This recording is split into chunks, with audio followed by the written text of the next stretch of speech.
हरिहन्ताणं नमो सिद्धाणं नमो आयर्याणं नमो वज्रायाणं नमो Lowe सवसाहुणम्।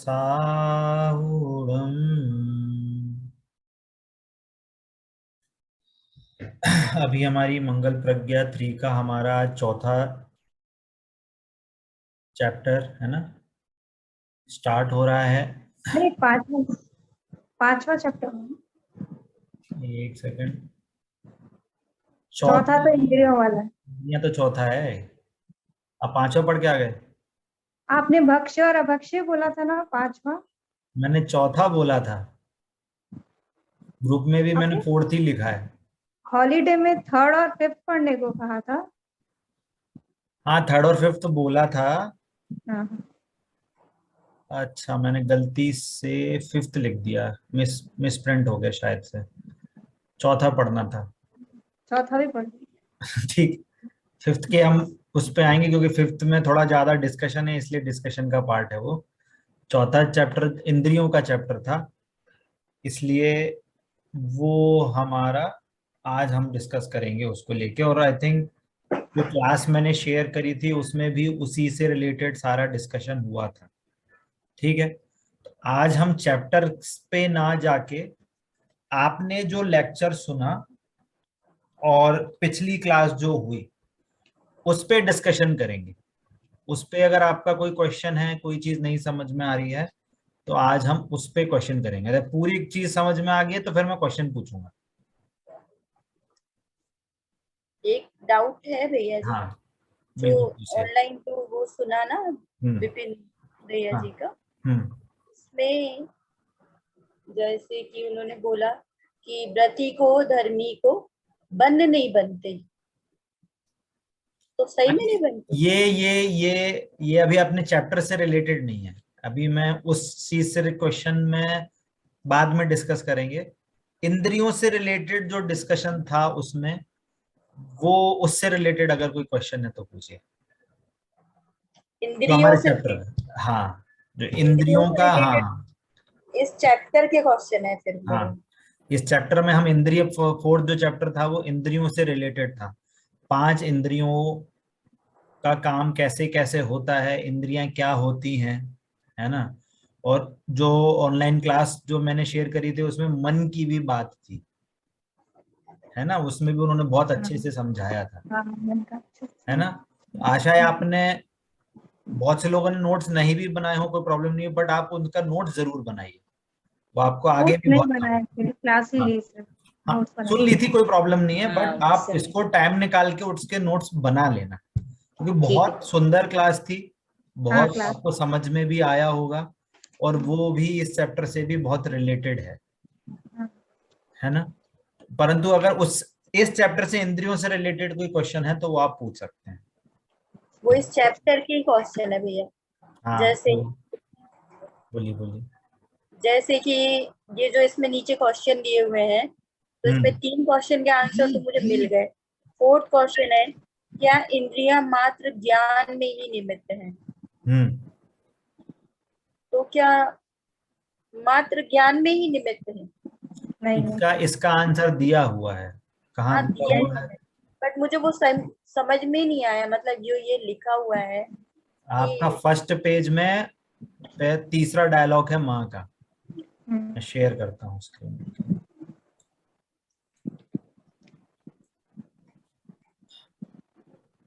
दिख रहा है सभी को? हम्म, हाँ, वो तो मैंने हाँ? पढ़ा है। क्या बोल रही हैं? हाँ, हाँ बेटी, संसारी जीव को इंद्रियां इंद्रियां ज्ञान के ज्ञान के काल में भी निमित्त होती हैं, पर एक बात यह भी तो है कि ये विषय भोगों में उलझाने में भी निमित्त हैं, अतः इन्हें जीतने वाले ही भगवान बन पाता है ना। अब यहाँ पे एक चीज का मतलब है जो आपको बहुत जरूरी है समझना। यहाँ पे बहुत बार वर्ड यूज हो रहा है निमित्त। ज्ञान कराने में निमित्त, इसको जानने में निमित्त, ठंडा गर्म जानने में निमित्त, सुगंध दुर्गम जानने में निमित्त। तो किसी को निमित्त का वर्ड समझ में आता है?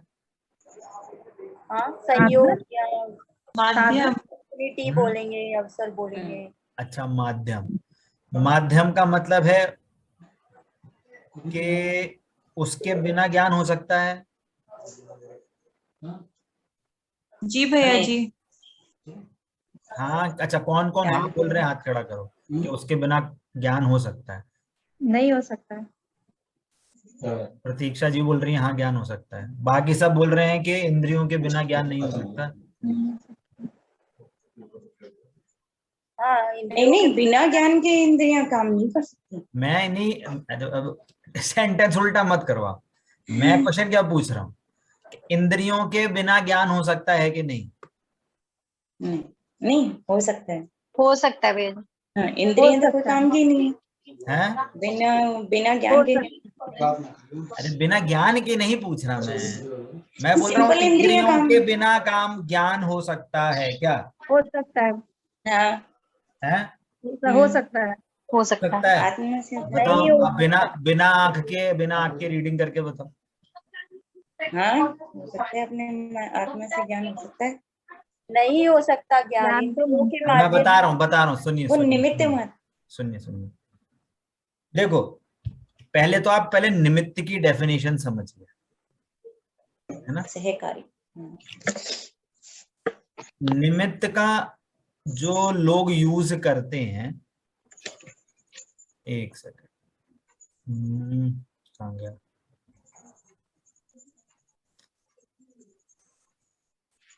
है ना?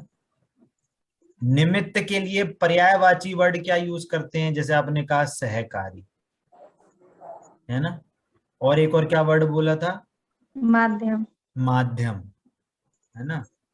और एक सेकंड, एक और वर्ड बोला था, क्या बोला था? सहायक। सहायक। ठीक है, ये है ना वर्ड, बहुत लिमिटेड है इसका मीनिंग एक्चुअली। निमित्त का एक्चुअल वर्ड होता है क्या कहते हैं, सह का वो, मैं अभी बताता हूँ। संयोग बोलेंगे भैया जी। नहीं नहीं, संयोग नहीं, इसको बोलते हैं कि मैं इसकी एक्चुअल के निमित्त की डेफिनेशन बताता हूँ। डेफिनेशन से फिर शायद से मेरे को वर्ड आ जाएगा। डिफाइन कैसे करते हैं निमित्त को? निमित्त को बोलते हैं जो जो स्वयं करता ना हो। समझना, पूरी बात समझना। जो स्वयं करता ना हो मतलब जो भी कार्य हुआ, है ना, जो भी कार्य हुआ वो उसका स्वयं तो वो करता नहीं था, वो करने वाला नहीं था, परंतु परंतु कार्य होते समय कार्य होते समय कार्य के होते समय क्या बोलते हैं, उसके ऊपर आरोप है कि हाँ, आप मेरे को कंफ्यूज कर रहे हो, मेरा ध्यान से दिमाग बढ़ गया मेरा। हटा दे। सॉरी। हाँ, कार्य के होते समय जिसको अनुरूप होने का आरोप जिस पे आए।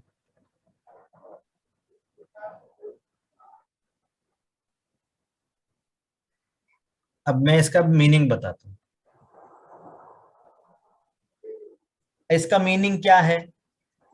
जैसे आप रोटी बना रहे हो, तो बताओ, आटे से जो लोई बनाई, तो रोटी किससे बनी? रोटी तो किसने बनाई रोटी? आटे से। आटे से बनी, आटे लेकिन ने ही आरोप रोटी हमारे बनाई पर है। आया कि मैंने बनाई है। आरोप सुनो सुनो सुनो, आटे ने ही रोटी बनाई है। नहीं, आटे ने नहीं बनाई रोटी।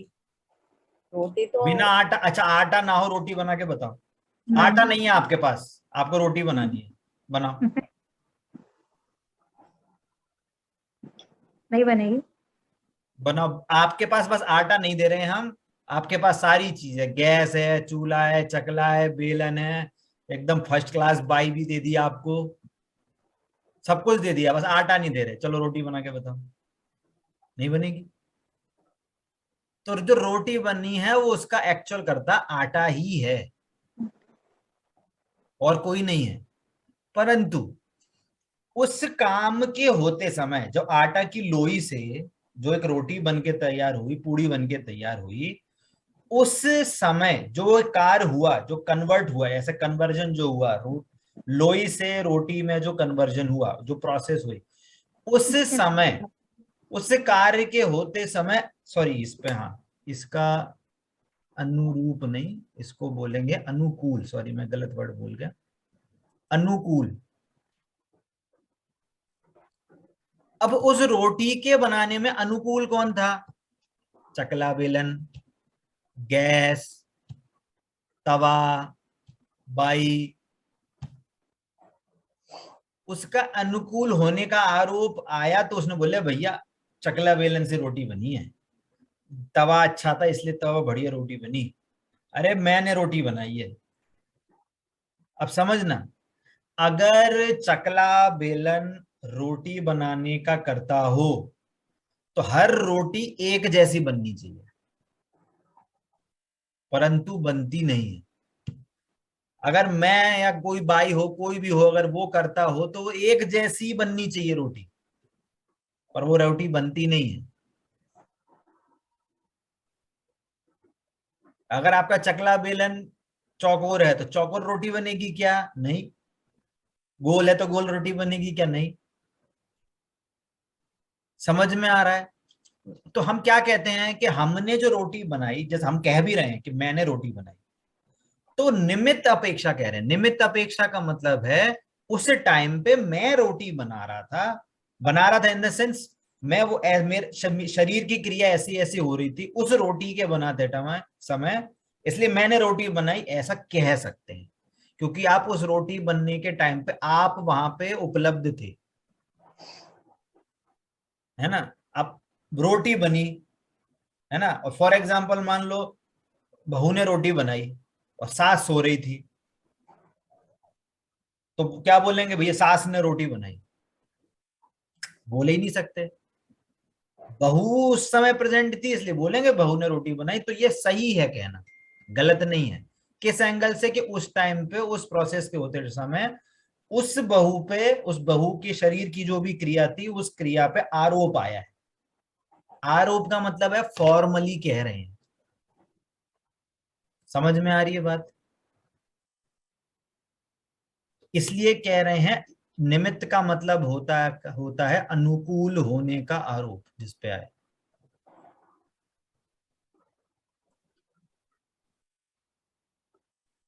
आरोप है ये बहुत इंपॉर्टेंट बात है समझने की। क्या बोल रहे हैं? आरोप है, करता नहीं है। समझ में आ रही है? आरोप है, करता नहीं है। घड़ा किसने बनाया? मिट्टी ने घड़ा बनाया है। वो मिट्टी घड़े रूप बनी है, पर हम बोलते क्या है कि कुम्हार ने घड़ा बनाया। क्यों बनाया? उस घड़े के बनते समय वो कुम्हार वहां प्रेजेंट था। कुम्हार की शरीर की जो क्रिया थी उस टाइम वो प्रेजेंट थी, इसलिए उसको बोल रहे हैं कि कुम्हार ने घड़ा बनाया। यदि कुम्हार घड़ा बनाए, कुम्हार यदि शादी में भी जाए और उसको मिट्टी दिख जाए तो वो हमेशा घड़ा ही बनाता रहेगा हर जगह, हर टाइम। वो कहीं जा ही नहीं पाएगा। आई बात समझ में? नहीं आई? यदि कुम्हार को अगर मिट्टी दिखे और कुम्हार करता हो घड़े का, तो जहां जहां मिट्टी हो, जहां जहां कुम्हार, हर समय वो हमेशा घड़ा बनाने ही बैठना चाहिए। पर ऐसा तो होता नहीं। मिट्टी जब जिस योग्यता से आती है उस योग्यता के हिसाब से घड़ा बनता है। समझ में आ रही है बात? है ना। तो किसी के कार्य के होते टाइम वहां पे जो चीज अनुकूल थी हम उसको आरोपित करके बोलते हैं कि इसने, जैसे अब, जैसे बोलो किसी ने मान लो स्कूल टॉप करा, तो स्कूल किसने टॉप करा? किसकी किसकी मेहनत थी? उस स्वयं स्टूडेंट जो था उसकी मेहनत थी। पर हम बोलते क्या है, अरे सर आपने ये पूरा पढ़ा है। उसके पढ़ने में निमित्त कौन था? कि वो टीचर में निमित्त था या वो स्कूल निमित्त था। उसके जो भी 90% आया, 95% आया, तो वो किस स्कूल में पढ़ा? कि वो फलाने फलाने स्कूल में पढ़ा, वो स्कूल बहुत बढ़िया है। अरे वो स्कूल बढ़िया है तो सबके 95% आने चाहिए। फेल क्यों जाते हैं बच्चे स्कूल में? फिर टीचर अगर सब टीचर ने अगर 95% दिलाए तो सारे बच्चों को 95% आए, उनकी क्लास में बच्चा फेल क्यों हो गया? फिर बात समझ में आ रही है कि अरे जो जिसने 95% लाए उसके 95% आने में वहां वो टीचर अनुकूल था, उसने जिस तरीके से पढ़ाया उस टाइम पे वो अनुकूल था उस स्टूडेंट के लिए, इसलिए उसको कहते हैं कि अरे सर आपने हमारे 95% आया बोर्ड में। बात समझ में आ रही है? तो निमित्त का मीनिंग ये होता है कि हम उस पर अनुकूल आरोप करते हैं। अब समझना यहाँ पे इंद्रिय ज्ञान में निमित्त होने का क्या मीनिंग है। देखो ये सब लोग जानते हैं कि ज्ञान से ही आत्मा जानती है, आंख नहीं जानती, नाक नहीं जानता, है ना। अब देखो नाक से हम बोलते हैं सूंघना, पर वास्तव में जानते हैं। ये भी उन्होंने बहुत क्लास में जो हमने उसमें बोला था उन्होंने कितने अच्छे से समझाया कि देखना जरा देखना जरा कि वो दाल में नमक है कि नहीं। तो आप देख रहे हो कि चख रहे हो? देखो लैंग्वेज में भी अपनी कैसे यूटिलाइज होता है कि भैया देखना जरा कि वो शक्कर बोल रही है, वो इलायची बोल रही है कि नहीं। देखो कैसे वर्ड यूज कर रहे हैं। वो इलायची बोलती है तो कान से देखेंगे भैया इलायची के, भैया इलायची बोल रही है कि नहीं। मुंह से चख के देखेंगे पर बोल रहे हैं कि बोल रहे हैं इलायची बोल रही है कि नहीं, है ना। ये तो मीनिंग सबको पता है कि हमारी जो इंद्रियां हैं हम ज्ञान से ही जानते हैं, परंतु ये जो इंद्रियां हैं ये खिड़की के समान है कि जब ज्ञान बाहर में किसी वस्तु को जानेगा उस टाइम पे ये इंद्रियां वहां उपस्थित होंगी। क्या बोला? उस ज्ञान में ये इंद्रियां उपस्थित होंगी, है ना। जब हमारा ऐसा होगा, क्या होगा कि हम बुक लेके पढ़ रहे हैं तो हमारे ज्ञान में यदि योग्यता है कि हम उस बुक को पढ़ें तो हमारे उस टाइम पे आंखें खुली हुई होंगी। होती है कि नहीं होती? अच्छा, ऐसा कभी कंडीशन हो सकती है कि आंखें बंद हैं और हमें चीजें दिख जाएं? होती हैं, होती हैं। आप हो मान लो मायके गए हो अपने अपने, मान लो फॉर एग्जांपल पति का कॉल आया कि भैया हमारे वो पैंट नहीं मिल रही। तो क्या बोलोगे? फलाने उसमें अलमारी में जाओ, उस नंबर शेल्फ में देखो लेफ्ट साइड में रखी है। या कोई भी सामान बोल लो, या किचन में बताओ जे कहाँ रखा है, जे मसाला कहाँ रखा है। अरे देखो वो अलमारी में देखो, वहां जिस ऐसा कलर का डब्बा है वो है। बोलो यहाँ कितने हजारों किलोमीटर 100 किलोमीटर दूर आप बैठे होगे, यहाँ बैठे बैठे दिख रहा है। तो बोलेंगे अरे हमें दिखाई नहीं रही। अरे हमें यहाँ बैठे बैठे दिख रही है। बोलो बोलते हैं कि नहीं बोलते? तो आंख से दिख रही थी क्या? नहीं। पर आप यदि फोन पे बात कर रहे होगे तो आप भले ही आपकी आंख खुली हो बंद हो, पर आपको यहां से पूरी वो उसकी पिक्चर दिखती है कि ऐसी जगह पे ऐसा डिब्बा है, ऐसा वो चीज वहां रखी है। तो दिखता है कि नहीं? तो ये ज्ञान की ताकत है। ये हमारे ज्ञान में है ना वो चीजें। हाँ वो ज्ञान की क्षमता है। कितनी बार देखो ऐसा होता है, आप बैठे हो टीवी देख रहे हो, है ना, मूवी देख रहे हो, मान लो सामने कोई रसगुल्ला खा रहा है और मुंह में पानी आ जाए, एकदम क्या कहो तो पूरा रसगुल्ले का ही टेस्ट आ जाता है। बोलो होता है कि नहीं होता? या दिन में रात में आप सो रहे हो और आपको किसी ने ऐसे धक्का दे दिया तो बोलो ऐसे करके उठ जाते हैं कि किसी ने धक्का ही दे दिया हमें सही में। बोलो ज्ञान होता है कि नहीं होता है? कहने का मतलब है कि ये ज्ञान की क्षमता है सारी चीजों को जानने की। पर इंद्रियां है ना, इंद्रियां सिर्फ खिड़की के समान है। उस टाइम जो ज्ञान में विषय बन रहा है, वहां उस इंद्रियों का काम वहां पे निमित्त है। निमित्त है मतलब वो ज्ञान नहीं करती, आंख नहीं जानती, नाक नहीं सूंघती, जीभ नहीं चखती। ज्ञान वैसा होना था, इंद्रियां वहां पे उस रूप उपस्थित थी। बस इतना सा मीनिंग है। हाँ पूछिए।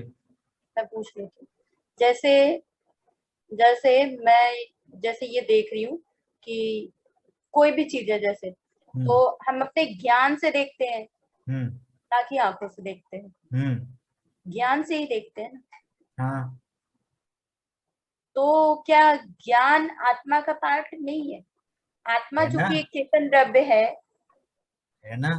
तो इतने है टाइम से तो बोले आ रहे हैं क्लास में, ज्ञान गुण है आत्मा का। कंफ्यूज नहीं करो, मतलब आप अपने कंसेप्ट्स को कंफ्यूज नहीं करो, दिमाग को ज्यादा नहीं चलाओ। आत्मा ही जान रहा है, इस शरीर नहीं जान रहा। वो अपने को लगता है कि ये आंख खुली तो ही हमने लैपटॉप को देखा, आंख बंद हो जाए तो लैपटॉप नहीं दिख रहा। उस टाइम पे आपके ज्ञान में विषय नहीं बनना, आंखें बंद हैं, जब बनना है तो वो आंखें खुली हैं।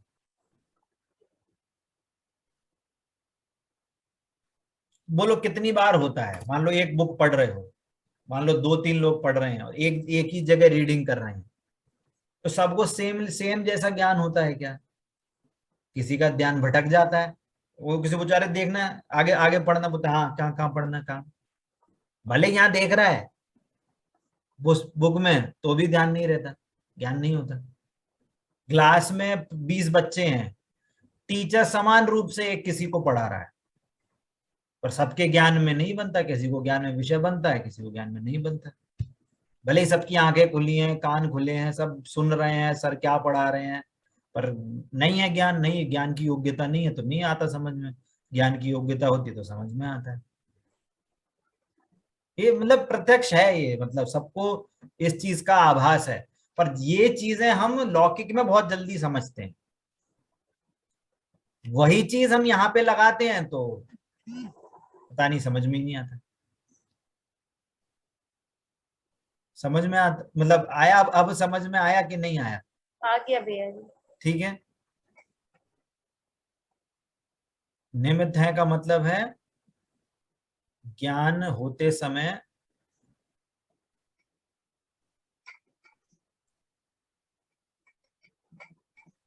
मात्र उपस्थित हैं,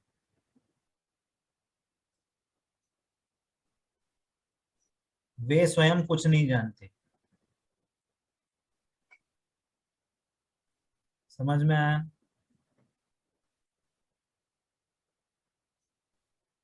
ठीक है। अब कौन सी इंद्रियां किसको जानती हैं ये तो आई थिंक सबको पता है। ठीक है। आंख है वो रंग रंग आदि को जानेगी, है ना।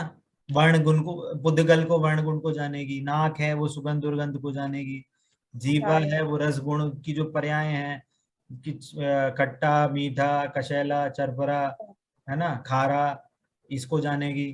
कान है वो आवाज को जान सुनते हैं, उसमें जानने में निमित्त है ना।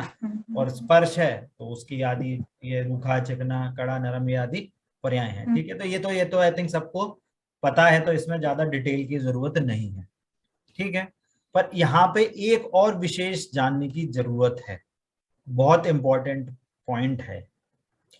हमारा मतलब लोक में ऐसा चलता है ना, और बहुत इसके माध्यम से बहुत लोगों को ठगाया जाता है। मतलब मैं वर्ड गलत बोल रहा हूं बट ये फैक्ट है कि हम क्या समझते हैं कि हम, जैसे क्लास में बोला था कि हमारे पास 5 इंद्रियां तो हैं, पर वो 5 इंद्रियां मात्र बाहर की चीजों को जानने में आती है। पर जो मन है, मन में विशेष ताकत है हमारे को मोक्ष मार्ग के काम में लाने के लिए। वही एकमात्र चीज है मन जो हमारे को ज्ञान मतलब हमारे काम की चीज है। इंद्रियां हमारे मोक्ष मार्ग में कुछ भी काम नहीं आती। ये बात समझना। आप जिनवाणी पढ़ लो, पर आत्मा अपने ज्ञान से वो निर्णय नहीं कर पाए तो वो जिनवाणी पढ़ना कुछ कार्यकारी नहीं है। आप पानी छान लो, जमी कंद आदि का त्याग कर दो, देख लो जीवों का, इसमें तो जीव नहीं यूज करने चाहिए, दाल है चावल है उसमें देख लो, पर आप अपने आप को जीव नहीं जानो, इसको जीव नहीं जानो, निर्णय नहीं करो, अपने को मां जैन साहब मान लो, तो वो भी चरणानी कुछ काम का नहीं है। थोड़ा बहुत पुण्य बन जाएगा, पर इवेंचुअली आपको वापस संसार में लाके खड़ा करे। बात समझ में आ रही है? तो मेरा कहने का मतलब यह है, हम ये बिल्कुल भी नहीं समझें कि 5 इंद्रियों के माध्यम से आत्मा जाना जाता है।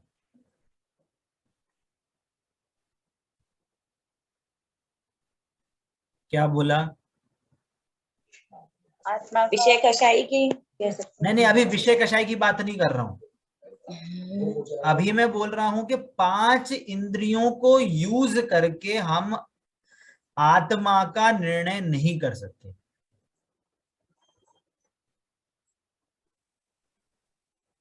या जान नहीं सकते। नहीं जान सकते।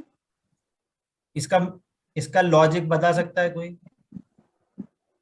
क्योंकि आत्मा चेतन द्रव्य है हम्म। और जो इंद्रिया जो है वो पुद्गल द्रव्य है। नहीं, वो तो पुद्गल द्रव्य है, उससे कोई मतलब नहीं, पर आत्मा का ज्ञान तो अमूर्तिक है।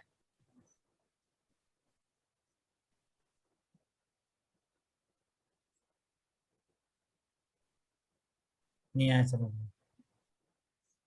इसका लॉजिक ये है, जब भी ज्ञान 5 इंद्रियों के निमित्त से, 5 इंद्रियां जब प्रेजेंट होंगी, उस टाइम यदि ज्ञान किसी को जानेगा तो सिर्फ और सिर्फ पुद्गल को ही जानेगा। क्या बोला? वापस से, 5 इंद्रियों का जो विषय है, मतलब ये समझ लो 5 इंद्रियां ये हैं, इंद्रियां प्रेजेंट हैं, ज्ञान है, ज्ञान इंद्री, वो जो खिड़की है, वो खिड़की से ज्ञान बाहर झांक रहा है, वो जान रहा है किसी को, है ना। एक एग्जाम्पल ऐसे इंद्रियों को समझने के लिए जिनवाणी में एग्जाम्पल है कि कोई पुरुष मान लो एक कमरे में है और उसमें 5 खिड़कियां बनी हैं और कुछ नहीं है उसमें, तो अगर उस पुरुष को उस कमरे से बाहर झांकना है तो वो खिड़की के माध्यम से झांकेगा,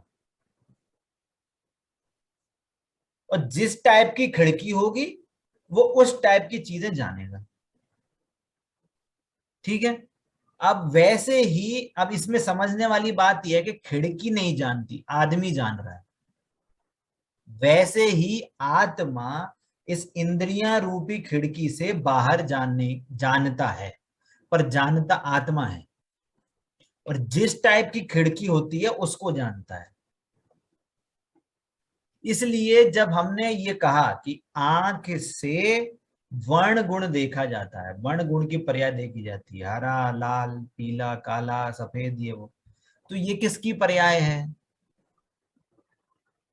पुद्गल द्रव्य की पर्याय है ये। 6 द्रव्यों में सिर्फ पुद्गल द्रव्य की पर्याय है। इसलिए कोई यदि आपसे बोले कि आप ध्यान लगाओ और यहाँ मस्तिष्क में अपने ज्ञान को केंद्रित करो, और आप करते करते करते करते आपको एक ऐसा एक वाइट कलर का फ्लैश दिखे, मतलब आपको आत्मा दिख गई, सब झूठ है। वाइट कलर आत्मा में नहीं है, वाइट कलर पुद्गल द्रव्य में होता है। बात समझ में आ रही है? नहीं आ रही? और जी बाउंसर हो गई क्या? नहीं आ रही भी है जी, आ रही पुद्गल रूपी है ना। सफेद रंग पुद्गल द्रव्य में होता है, आत्मा में नहीं होता। नहीं होता। ये एकदम सत्य है ये। दूसरे लोग ऐसे बोलते हैं आप ध्यान लगाओ, कैसा आपको देखो, आपको ध्यान लगाते लगाते एकदम से आपको ऐसे ठंडी ठंडी हवा लगेगी, तो समझ लेना आपने आत्मा का स्पर्श कर लिया। अरे ठंडा ठंडा पुद्गल द्रव्य की पर्याय है, स्पर्श, स्पर्शन इंद्रिय है ना, इसके माध्यम से ज्ञान तो जान रहा है, ज्ञान तो आत्मा का है, पर स्पर्शन इंद्रिय के माध्यम से उसने ठंडा गरम रूखा चिकना जो भी जाना, ये सब पुद्गल द्रव्य की पर्याय है, आत्मा द्रव्य की पर्याय नहीं है, है ना। नाक से जान रहा है, जीभा से जान रहा है, कान से जान रहा है, ये सब पुद्गल द्रव्य की पर्याय हैं। अब यदि सबको अगर किसी बॉक्स में डालो कि कौन इस इंद्रिय से क्या जाना है, इस इंद्रिय से क्या जाना है, इस इंद्रिय से क्या जाना है, तो जितने भी गुण आ रहे हैं ना इस बॉक्स में, ये सब पुद्गल द्रव्य की पर्याय हैं। समझ में आ रही है बात? तो जो चीज पुद्गल द्रव्य को जान रही है तो वो आत्मा को कैसे जानेगी? आत्मा तो अमूर्तिक है, आत्मा में वो गुण है ही नहीं। बात समझ में आ रहा है? जी भैया। है ना। ये हमें निर्णय रखना है कि 5 इंद्रियों के माध्यम से हमें आत्मा नहीं पकड़ सकते, आत्मा का निर्णय नहीं कर सकते। तो क्लास में क्या बोला था कि एक मन इंद्रिय एक ऐसी इंद्रिय है ना, जिसमें क्या है, जिसमें ये क्षमता है, क्या क्षमता है कि ये मूर्तिक और अमूर्तिक दोनों चीजों को जानती है। क्या बोला? इसका विषय क्या है, विषय वस्तु क्या है इसकी? विषय वस्तु मतलब ये किन किन चीजों को जान सकती है, कि वो मूर्तिक भी जान सकती है, मूर्तिक मतलब पुद्गल द्रव्य को भी जान सकती है, प्लस अमूर्तिक को भी जान सकती है। अमूर्तिक मतलब जिसमें स्पर्श रस गंध वर्ण आदि पर्याय नहीं हो, जिसमें मतलब ये आत्मा को जानने में काम आ सकता है। बात समझ में आया? ये है इंपॉर्टेंट बात हमारे लिए। बात समझ में आ रही है? देखो, हम इंद्रियां का चैप्टर तो समझ रहे हैं, बट इंद्रियों के चैप्टर से हमें यह समझना है कि उस चीज को समझ के हम अपनी आत्मा को कैसे जाने। हमें इंद्रियां नहीं समझाना, बात समझना आप। इस चैप्टर में हमें ये नहीं समझाना कि इंद्रियां क्या होती हैं। मतलब जो हमारा एक्चुअली जो क्लास का स्ट्रक्चर है, आप सब बड़े लोग हो, बच्चों को तो समझाएंगे तो हम उसको लो लेवल में करके समझाएंगे, वहां पे आत्मा की सिद्धि करेंगे कि वहां पे इंद्रियां हैं वो नहीं जानती, आत्मा जानती है, तो वो बच्चों के लिए। पर यहाँ पे हम एक स्टेप ऊपर से बोल रहे हैं कि ये चीज तो हमें पहले से ही पता है कि इंद्रियां नहीं जानती, आत्मा जानता है, पर अब इस क्वेश्चन उठेगा फिर हम आत्मा को कैसे जाने? जब 5 इंद्रियां पुद्गल को जानने में ही काम आती है, तो हम अपनी आत्मा को कैसे जाने? क्वेश्चन वैलिड है कि नहीं? वैलिड क्वेश्चन है। तो अब यहाँ पे एक एक्स्ट्रा पॉइंट ऐड हो रहा है कि हमारी जो मन इंद्रिय है ये हमें आत्मा का निर्णय कराने में सहायक है। बात समझ में आ रही है? जी भैया। क्लियर हो रहा है सभी को? हार्ड तो नहीं है कुछ, नहीं। है ना।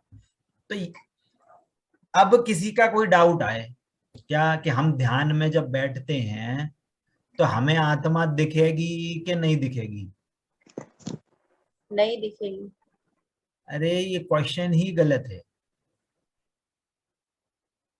दिखना तो हम क्या क्वेश्चन क्या समझते हैं कि हम आंख से, जैसे हमने ये लैपटॉप देखा, ऐसे हमें आत्मा दिखेगी क्या? नहीं दिखेगी। जैसे मैं आपको एक एग्जांपल से चीज समझाऊं। एक अंधा है, अंधा क्या है? एक अंधा है, वो चीनी को देख सकता है कि नहीं? नहीं। बताओ। नहीं एक देख सकते। अंधा है, वो चीनी को देख सकता है कि नहीं? नहीं देख नहीं। सकता। देख सकता है। छू के, छू के भी स्पर्श देख- करके। कर सकता है ज्ञान। वो ज्ञान चीनी नहीं का, है तो ये देख सकता है, चीनी का ज्ञान भी कण नहीं। अपने जीव में रखेगा, उसको मीठा मीठा लगेगा, मतलब ये चीनी है, उसने चीनी देखी। तो वो तो भैया उसकी आत्मा का ज्ञान गुण हो गया ना, कि वो जानता है कि चीनी ये मीठी होती है। आत्मा नहीं, अभी आत्मा बीच में नहीं लाओ, अभी नॉर्मल बात चल रही है, एग्जाम्पल से समझा रहा हूँ कि हमें यदि किसी वस्तु को जानना है तो हमें उसके पर्टिकुलर जो सबसे कहना चाहिए इम्पोर्टेंट लक्षण है, निर्दोष जो लक्षण है, हम उससे जानते हैं। मान लो अंधे के सामने खीर रखी और उसको बोलें कि भैया देखो मीठी हुई कि नहीं हुई, देख सकता है कि नहीं? चख के देखेगा। कि देखेगा, हमने कब मना किया, देख सकता है वो। कहने का मतलब है यदि उसको मतलब किसी भी जीव को यदि उस वस्तु का निर्दोष लक्षण पता है तो वो उस वस्तु को जान सकता है। यदि आप उस वस्तु का उल्टा सीधा लक्षण बनाएंगे तो वो वस्तु जानने में नहीं आएगी, है ना। इसी के लिए एक ऐसा एक उदाहरण आता है, क्या कि अंधे को बोला कि भैया मैं चीनी तो चख लेता हूं, पर चीनी में और गुण है कि नहीं? तो किसी ने बोला, जिसके जो देख सकता है उसने बोला हाँ है। तो अच्छा नहीं नहीं, उसने बोला कि हाँ, एक अंधे से पहले क्वेश्चन पूछा, दूसरी बात बोल दी मैंने। एक अंधे से क्वेश्चन पूछा, तुमने कभी खीर खाई है? तो बोलता है नहीं, मैंने खीर तो नहीं खाई। तो उसने बोला कैसी होती है खीर? तो बोलता है अरे खीर सफेद सफेद रंग की होती है। अब अंधे को बोल रहे हैं सफेद रंग। अब उसको बता भैया सफेद रंग कैसा होता है? अरे सफेद दूध दूध दूध जो होता है वही सफेद रंग उस खीर का होता है। नहीं नहीं, हमें समझ में नहीं आ रही सफेद रंग। तो बोले अरे जो हंस होता है ना, हंस, उसके जैसा सफेद होता है। अब जो पूछेगा हंस क्या होता है, तो बोला ऐसे होता है हंस, ऐसे उसकी गर्दन होती है और ऐसा हंस होता है। उसने टच करा, ओ भाई साहब ये तो बड़ी टेढ़ी खीर है, कैसे खाएंगे इसको? बात समझ में आई? उसको सफेद को समझाने के लिए कहा हंस के टेढ़ेपन को उसने एंगल बना लिया। अब वो बता, वो कभी खीर खा पाएगा क्या? नहीं खा पाएगा। वैसे ही यदि हम ये समझें कि हम इन 5 इंद्रियों के माध्यम से आत्मा को जान पाएंगे, कि हमने ध्यान लगाया और हमें ऐसा लगे कि हमारे आंख के सामने जैसे हम चीजों को देखते हैं वैसे ही आत्मा हमें दिख जाए, ऐसा नहीं होगा, है ना। उदाहरण थोड़ा व्यंग्यात्मक था, बट यहाँ सिद्धांत बहुत सीरियस है ना। बात समझ में आ रही है कि हम हमेशा जो भी लक्षण बनाएं किसी भी चीज के लिए, मतलब चाहे वो लौकिक क्षेत्र हो चाहे वो पारलौकिक क्षेत्र हो, हमें उस चीज का प्रॉपर लक्षण पता होना चाहिए, है ना। जैसे कि हम अभी इंद्रियों के लिए बात कर रहे हैं, तो इंद्रियों से हमने ये समझ में आ गया कि 5 इंद्रियों से आत्मा नहीं जान सकते। तो क्या बोला उसके लिए कि जो मन इंद्रिय है, मन इंद्रिय है वो वास्तव में आत्मा के निर्णय में काम आती है। क्यों आती है? क्योंकि मन इंद्रिय मूर्तिक और अमूर्तिक दोनों चीजों को जान सकती है मन इंद्रिय के माध्यम से। अब पॉइंट समझना क्या बोला जा रहा है। इसी रीजन से बोलते हैं कि संगीत पंचेंद्रिय सम्यक दर्शन प्राप्त कर सकते हैं। इसी कारण से बोला जाता है कि संगी पंचेंद्रिय ही सम्यक दर्शन धारण करेंगे, असंगी और बाकी कोई भी इंद्रिय वाला सम्यक दर्शन धारण नहीं कर सकता। पॉइंट समझ में आ रहा है? नहीं आया समझ में? क्योंकि मन इंद्रिय की विषय वस्तु अमूर्तिक है, वो आत्मा का निर्णय कर सकती है। इसी कारण से ये कंडीशन क्या फैक्ट है कि सम्यक दर्शन वो ही प्राप्त करेगा जिसके पास मन इंद्रिय होगी।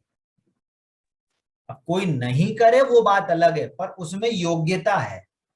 कि वो यदि मन इंद्रिय को आत्म निर्णय में लगाएगा तो वो सम्यक दर्शन प्राप्त कर सकता है। बात समझ में आया? अब इसका मतलब ये है कि कोई भी गति में सम्यक दर्शन हो सकता है। नरक गति में भी मन है, वहां सम्यक दर्शन हो सकता है। देव गति में भी मन है, वहां भी सम्यक दर्शन हो सकता है। मनुष्य गति में भी मन है, वहां भी सम्यक दर्शन हो सकता है।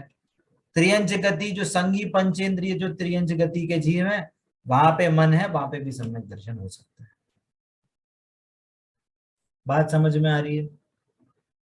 तो हमें अब ये पता चल गया कि हमारे पास मनेंद्रिय है, तो हम आत्मा का निर्णय कर सकते हैं।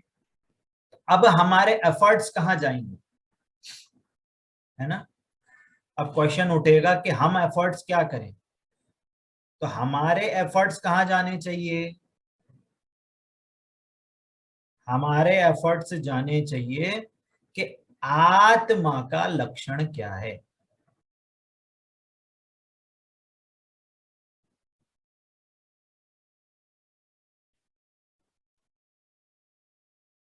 है ना?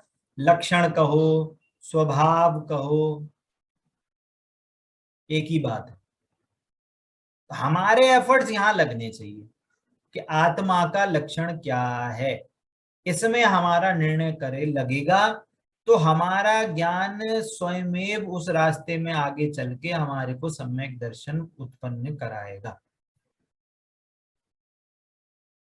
बात समझ में आ रही है?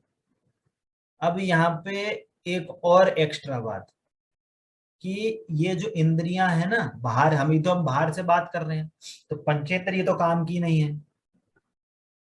पंचेंद्रिय तो काम की नहीं है, मन इंद्रिय काम की है।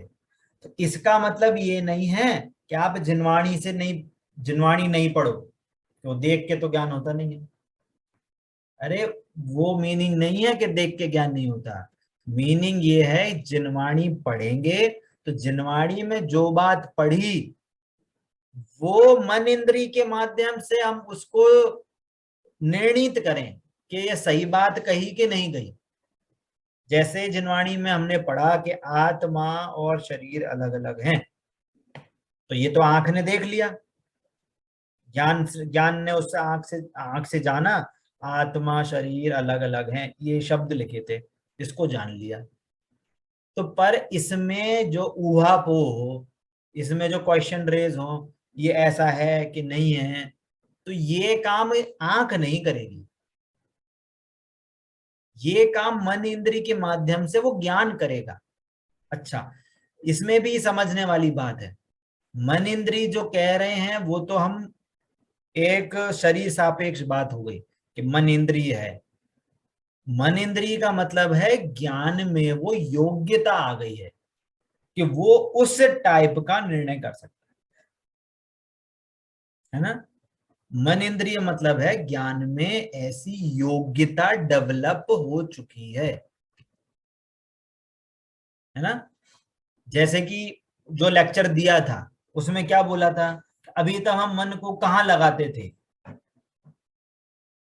कोई बता सकता है उन्होंने क्या बोला था कि अभी तक हम मन को कहाँ कहाँ लगाते थे, कहाँ कहाँ भटकाते थे मन को? मन को हम जो सांसारिक चीजें हैं उसमें लगा देते हैं कि हाँ। ये वाली मोबाइल लें वो लें, ऐसे चीजों में, जबकि मन का एक्चुअल वो यूज है ही नहीं। जैसे कि उन्होंने बताया था हीरे का एग्जाम्पल देके कि एक बुनकर या जो भी था पिरोने वाला दर्जी, तो मन मतलब हीरे से उसे रोशनी दिखती थी, तो उसने बोला कि हीरा जो है उससे तो मेरा काम हो गया, अब मैं आराम से सुई में धागा डाल पाऊंगा। लेकिन उसको ये नहीं पता कि अगर उस हीरे से अब उसको कभी सुई में धागा डालने की जरूरत ही नहीं पड़ेगी, 7 पुश्तों को भी नहीं पड़ेगी। उसका हीरे का नाम क्या रख दिया? सुई पोना। हाँ। सुई पोना नाम रख दिया। बोलो, मतलब बोल रहे हैं कि देखो मैंने अपने ज्ञान को यूज करके देखो कितना इमेजिनेशन करके कितना बढ़िया घर बनाया, कितनी बड़ी बिल्डिंग बना दी, है ना? या हमारी भाषा में बोले देखो कितना बढ़िया मैंने सॉफ्टवेयर बना दिया। अरे ये कोई काम का थोड़ी है, ये तो बहुत लोग कर लेते हैं। ज्ञान आपको जो मन इंद्रिय जो निर्णय करने का जो क्षमता मिली थी, आत्मा को जानने के लिए मिली थी। जैसे वो दर्जी हीरे को सुई पोना मान के बैठा है, वैसे ही हम अपने ज्ञान को, अपने मन को बस इतूसी चीजों को ही उपयोग करने में ही लगा के रखें कि अब ऐसे कैसे बनाएंगे, वो डिश कैसे बनाएंगे, वो चीज कैसे बनेगी, वो ड्रेस कैसे बनेगी, वो साड़ी इसकी मैचिंग, उसकी मैचिंग, उसी में ही लगाए रखें। विषय भोग है के ना? आकांक्षा। विषय भोग नहीं बोल रहा मैं, बात यह है उसका यूज किधर हो रहा है, किस चीज का निर्णय करने में यूज हो रहा है। जो पुद्गल हमारे से प्रत्यक्ष भिन्न है, जो हमारे काम का नहीं है, 50-100 साल जितने साल हमारे संयोग में रहेगा रहेगा, नहीं तो वो भी छूट जाएगा। हम उसको मेंटेन करने में अपनी उस ज्ञान की क्षमता को वहां लगा रखें, है ना। और जिनवाणी में ऐसा आता है कि मन इंद्रिय मिलना ऐसा है जैसे समुद्र से पारसमणि मिलना, इतना दुर्लभ है ना। तो हमें इस मन इंद्रिय को सही काम में लगाना चाहिए। इस चैप्टर का सार ये है कि हम मन इंद्रिय को कहाँ यूज करें। बात समझ में आती है सभी को? जी भैया। ठीक है। अभी तक जो डिस्कशन हुआ, कुछ क्वेश्चन, कुछ डाउट्स कि ज्ञान कैसे काम करता है, मन इंद्रिय कैसे काम करती है, हम उसको किस यूज में रखें, किस यूज में नहीं रखें, हमें यहाँ से इस चैप्टर से हमें ये निर्णय लेना चाहिए किस इंद्रिय का हमें कैसे यूज लेना चाहिए। ठीक है, क्लियर है सभी को? ठीक है। अभी जो हमारे 2 चैप्टर हुए थोड़े से इजी चैप्टर थे मेरे हिसाब से, बट उस इजी चैप्टर्स में भी हमें अपनी प्रयोजन की चीजें निकालनी, हमें निकाली हमने उसमें से। जैसे आज में हमने ये जाना कि मन इंद्रिय से हमें आत्मा का ज्ञान हो सकता है। आत्मा का लक्षण हम यदि जानेंगे और आत्मा का लक्षण जानकर, समझकर यदि हम अपने ज्ञान से वैसा निर्णय करेंगे तो हमें आत्मा का निर्णय हो जाएगा। ठीक है। तो यहाँ पे हम अपना चैप्टर यही खत्म कर रहे हैं।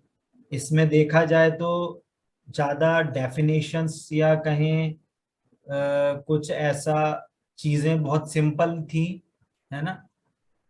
तो इसमें ज्यादा डेफिनेशन में नोट्स में नहीं दे रहा, हमें जो यहाँ पे कुछ कुछ चीजें थी उसके मैंने यहाँ पे नोट्स इतने दे दिए हैं। बाकी तो आपके पास पीडीएफ है, तो आप चाहो तो वहाँ पे आप मार्क कर सकते हो कि कौन सी इंद्री क्या काम में आती है, काम इंद्रियों का क्या काम है।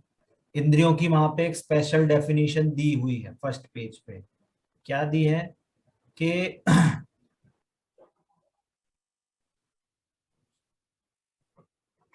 एक सेकंड, शरीर के जो चिन्ह आत्मा को ज्ञान कराने में सहायक हो वो इंद्रियां हैं, है ना। ये वास्तव में देखा जाए तो हमारे जिनवाणी के अकॉर्डिंग ये इंद्रियों की डेफिनेशन है। दिख रही है सभी को, है ना। तो ये डेफिनेशन आप अपने चाहो तो कॉपी में नोट कर लीजिए, इसको याद भी कर सकते हैं। सिंपल है कि जो शरीर का चिन्ह हो और हमारे आत्मा को ज्ञान कराने में निमित्त हो, इसको हम इंद्रियां बोलते हैं। ठीक है। तो आज ये हमारा 4th चैप्टर यहाँ खत्म होता है। नेक्स्ट चैप्टर हमारा भक्ष अभक्ष का है, उसकी भी मैं चाहूंगा कि आप सभी रीडिंग करके आए। वो भी मैं देखा जाए तो बहुत छोटा सा ही चैप्टर है, बट उसमें हो सकता है, मेरे को लग रहा है कि आपका डिस्कशन होगा। उसकी रीडिंग भी कर ली, आपने लिखा था तो हाँ, अच्छी बात है, आपने कर लिया रीडिंग। हाँ भैया जी कर ली तो आपके यदि उससे रिलेटेड कोई भी क्वेश्चन हो तो आप क्वेश्चन अपने रेडी करके रखिएगा। ठीक है। एक अच्छा, इसमें हमारे कौन कितने बचे हुए हैं चैप्टर से एक बार और देखो।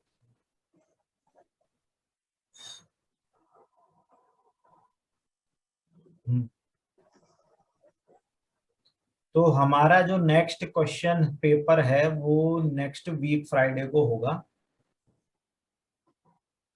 ठीक है, 23 तारीख को। जिसमें हमारे आई थिंक पहली 2 स्तुतियां हमारे एक क्वेश्चन पेपर में आई थी। तो चैप्टर नंबर 2, 3, 4, 5 एग्जाम है क्या भैया फिर? हाँ, सेकंड एग्जाम आप कर लो। नेक्स्ट फ्राइडे 23 तारीख क्लास के टाइम पे ही होगा। चैप्टर नंबर 2, 3, 4, 5 सिर्फ स्तुतियां आएंगी? 2, 3, 4, 5 पहले 2 स्तुतियां तो पहले एग्जाम में हो चुकी। ठीक है, पंच परमेष्ठी, जैन ग्रस्त के अष्टमूल गुण, इंद्रियां और भक्ष। ठीक है,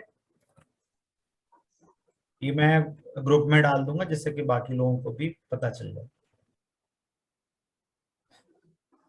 ठीक है, चलिए।